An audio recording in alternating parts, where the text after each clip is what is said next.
అందరికీ నమస్కారం. కార్తీక పురాణం 15వ అధ్యాయం దీప ప్రజ్వలన మహత్యం. వశిష్ఠుల వారు జనక మహారాజుతో, మహారాజా, ఈ కార్తీక మాస మహత్యం ఎంత చెప్పినో తనివి తీరదు. కార్తీక మాసంలో శ్రీ మహావిష్ణువు సన్నిధిలో భక్తి పారవస్యంతో హరినామ సంకీర్తన చేస్తూ నృత్యం చేయటం వలన, ఇంకా కార్తీక ద్వాదశి నాడు దామోదరుని సన్నిధానంలో దీపమాలను వెలిగించటం వలన వైకుంఠ ప్రాప్తి కలుగుతుంది. కార్తీక శుద్ధ పక్షాన సాయంత్రం వేళ విష్ణువును అర్చించినట్లయితే వారికి ఇంద్ర పదవి లభిస్తుంది. ఈ మాసమంతా విష్ణు మందిరానికి నడిచి వెళ్ళేవానికి ఒక్కొక్క అడుగుకు ఒక్కొక్క అశ్వమేధ యాగ ఫలం దక్కుతుంది. ఆ విధంగా చేయని వారు కాలసూతమనే రౌరవ నరకం పొందుతారు. కార్తీక శుద్ధ ద్వాదశిని హరిబోధని అంటారు. శ్రీమన్నారాయణుడు 4 మాసాల పాటు యోగ నిద్రలో ఉండి కార్తీక ద్వాదశి నాడు నిద్ర నుంచి మేల్కొంటాడు కనుక ఆ రోజున చేసే పుణ్యకార్యాలు అక్షయ ఫలితాన్ని ఇస్తాయి. ఇంకా ఈ నెలలో దామోదరుని గంధ పుష్పాక్షతలతోనూ మనోహరమైన ధూప దీప నైవేద్య తాంబూలాదులతోనూ బ్రాహ్మణ పురస్కృతుడై వేరే ఏ పని మీద మనస్సుని లగ్నం చేయకుండా, అంటే చిత్తం శివుని మీద, భక్తి చెప్పుల మీద అన్న చందాన కాకుండా, ఇంకా శరీరం ఒక చోట మనసు ఒక చోట అని కాకుండా త్రికరణ శుద్ధిగా, అంటే మనస్సులో భగవంతుని మాత్రమే ధ్యానించుకోవాలి, నోటితో శ్రీహరికి సంబంధించిన స్తోత్రాలు మాత్రమే పఠిస్తూ చేతులతో శ్రీహరిని మాత్రమే పూజిస్తూ ఉండాలి. ఈ విధంగా ఏకాగ్ర చిత్తంతో విష్ణుదేవుని పూజించిన వారికి అన్ని ధర్మాలు చేయటం కంటే మించిన ఫలితం కలుగుతుంది. అంతేకాకుండా విష్ణు సన్నిధిలో కానీ శివ సన్నిధిలో కానీ తమ యథాశక్తిని బట్టి 1,00,000 ఒత్తులు వెలిగిస్తే స్వామి సన్నిధానం లభిస్తుంది. మాసమంతా దీపాలు వెలిగించే శక్తి లేనివారు కనీసం ద్వాదశి, చతుర్దశి, పౌర్ణమి ఈ 3 రోజుల్లో అయినా వెలిగించినట్లయితే ఎంతో ఫలితం పొందుతారు.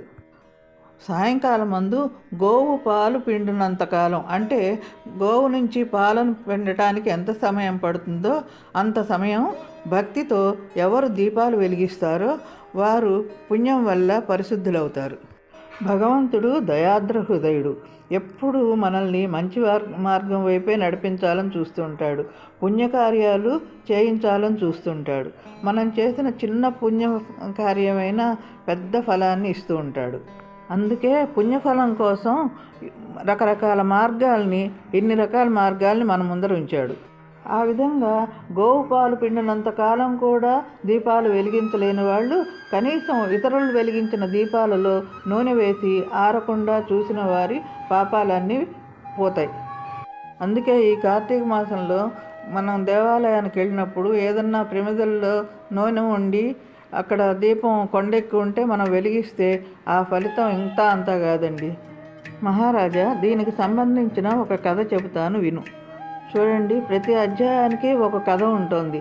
ఈ విధంగా ఏదైనా ఒక మంచి విషయాన్ని చెప్పాలన్నప్పుడు కథల రూపంగా చెబితే మన మనసుకి బాగా హత్తుకుంటుందని అలా రచించారు. పూర్వకాలంలో సరస్వతీ నదీ తీరంలో ఒక పాడుబడిన విష్ణాలయం ఉంది. ఆ ఆలయం చాలా శిథిలావస్థలో ఉంది. ఆ ఆలయం ఏ విధమైన పోషణ లేక, మనుష్య సంచారం లేక అపరిశుభ్రంగా కూడా ఉంది. ఒకరోజు కర్మనిష్ఠుడు అనే ఒక సాధు పుంగవుడు ఆ కార్తీక స్నానార్థి అయి కార్తీక మాసంలో ఆ నదీ తీరానికి వచ్చాడనమాట. అక్కడ పాడుబడి శిథిలావస్థలో అపరిశుభ్రంగా ఉన్న దేవాలయాన్ని చూసి తన ఏకాంతానికి భంగం కలగకుండా కార్తీక మాసం అంతా హాయిగా నదీ స్నానం చేస్తూ పురాణ పఠనం చేస్తూ దైవ సన్నిధిలో గడపాలని, ఇక్కడే ఉండాలని సంకల్పించుకున్నాడు.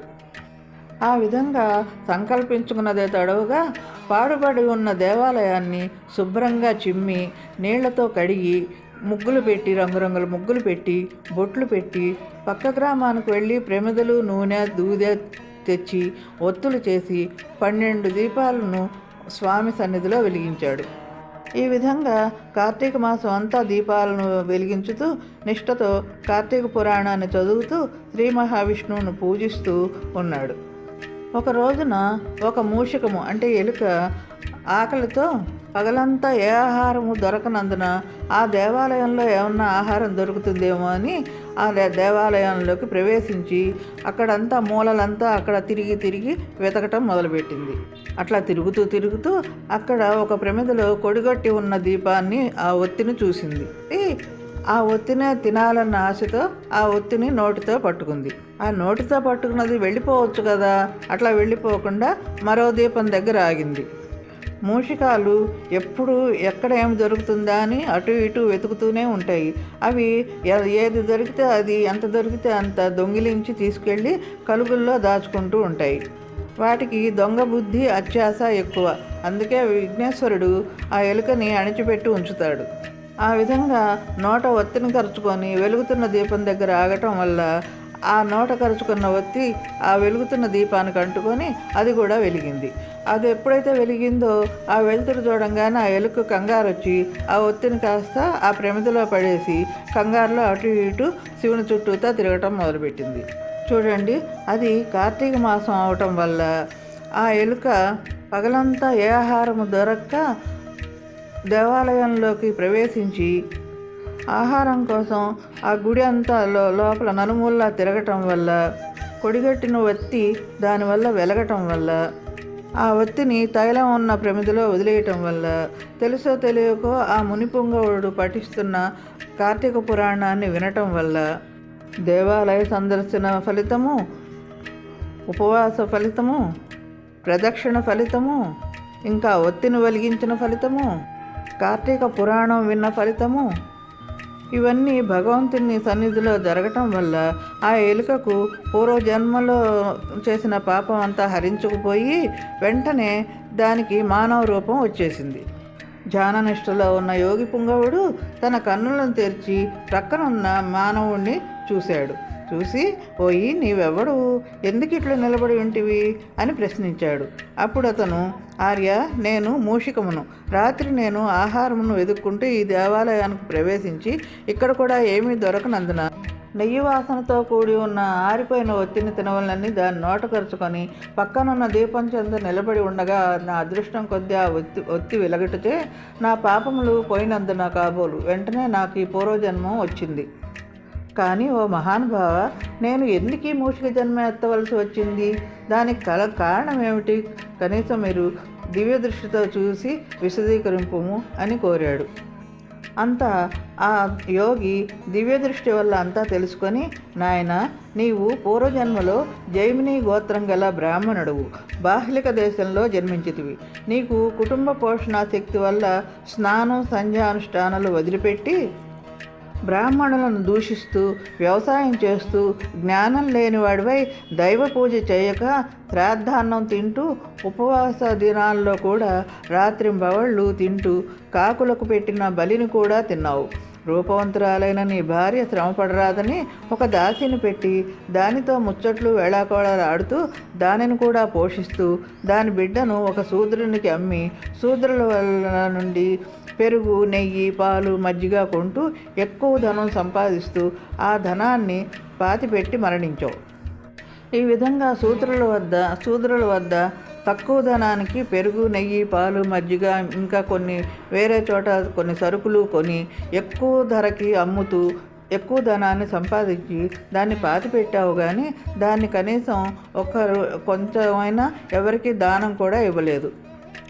ఆ పాపం వల్ల నరకాన్ని అనుభవించి భూలోకంలో మూషిక జన్మమెత్తి ఇక్కడ ఉంటూ ప్రసాదాలు తింటూ అన్ని వస్తువులు పాడు చేస్తూ ప్రతిరోజు దుష్టబుద్ధితో పాత్రలోని నూనె అపహరిస్తూ ఉన్నావు. అయినా కూడా కార్తీక మాసపు రాత్రి నారాయణుని సన్నిధిలో తెలియకుండానే కొడిగట్టిన దీపాన్ని వెలిగించావు కనుక నీకు పుణ్యం లభించి ఎలుక రూపం పోయి పుణ్యపురుషుడవయ్యావు. దానివలననే నీకు పూర్వజన్మ ప్రాప్తించింది. కనుక నీవు నీ గ్రామమునకు పోయి నీ పెరటి యందు పాతిపెట్టిన ధనమును త్రవ్వి ఆ ధనముతో దాన ధర్మాలు చేసి భగవంతుని ప్రార్థించుకొని మోక్షము పొందు. ఆ విధంగా దాన ధర్మాలు చేస్తూ భక్తి కలిగి పుణ్యకార్యాలు చేసినట్లయితే వైకుంఠంలో శాశ్వతంగా ఉండగలవు అని చెప్పి పంపెను. విన్నారుగా, కేవలం కొడిగట్టిన దీపాన్ని అంటే కొండెక్కిన దీపాన్ని వెలిగించిన ఈ కార్తీక మాసంలో ఎంత ఫలితం ఉంటుందో. ఇది శ్రీ స్కాంద పురాణ అంతర్గత కార్తీక మహత్య మందలి 14వ అధ్యాయం 15వ అధ్యాయం సంపూర్ణం.